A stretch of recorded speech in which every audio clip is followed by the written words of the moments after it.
You are not just bad with money. You are not just making poor choices. Sometimes poverty itself quietly rewires the way the brain makes decisions. Imagine waking up every day knowing that one small mistake could mean unpaid rent, empty groceries, or another sleepless night.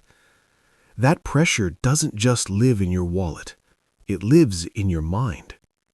Psychologists call this the scarcity mindset, a mental state where lack of resources consumes your attention so deeply that it changes how you think, plan, and decide.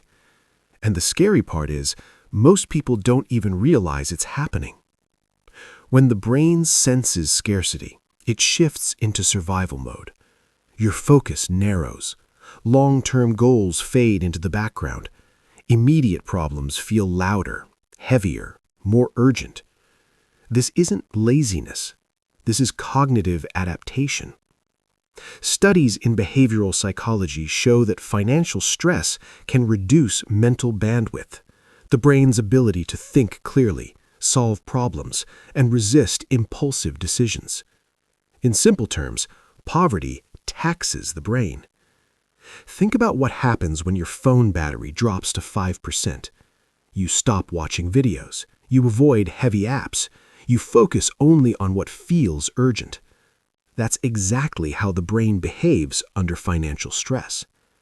When resources feel limited, the brain conserves energy by prioritizing short-term relief over long-term benefit. That's why someone might choose fast cash today instead of stability tomorrow. Not because they don't care about the future, but because the present feels like an emergency. And here is where it gets even deeper. Scarcity doesn't just affect money decisions. It changes emotional regulation. When people are under constant financial pressure, stress hormones stay elevated longer. Patience decreases. Risk-taking increases. Self-control becomes harder. The brain isn't broken. It's overloaded. Imagine trying to solve a complex puzzle while a loud alarm is constantly ringing in your ear. That's what chronic financial stress feels like neurologically. Psychologists also talk about something called tunneling. Tunneling means the brain zooms in intensely on one urgent problem while ignoring everything else. If rent is due tomorrow, your mind focuses on rent. Health, education, long-term planning, all of it fades into the background. From the outside, people may judge these decisions as irrational, but from the inside, they make perfect psychological sense. When survival feels uncertain, the future becomes a luxury. This is why poverty often becomes a cycle. Poor decisions don't create poverty as much as poverty creates conditions where difficult decisions become almost unavoidable. Limited resources create stress. Stress narrows thinking. Narrow thinking leads to short-term choices, and short-term choices can reinforce financial struggle. It's not just economics, it's psychology. But here's the part that rarely gets talked about.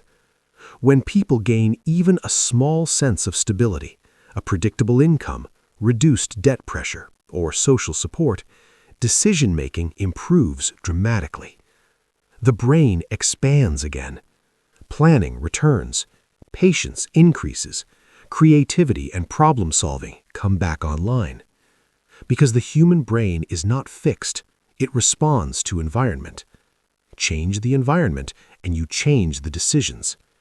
And this insight matters for everyone, not just people living in poverty, because understanding this shifts the conversation from blame to empathy. It reminds us that behavior is often a response to circumstances, not a reflection of character. The question isn't always, why didn't they make better choices? Sometimes the real question is, what mental load were they carrying when they made that choice?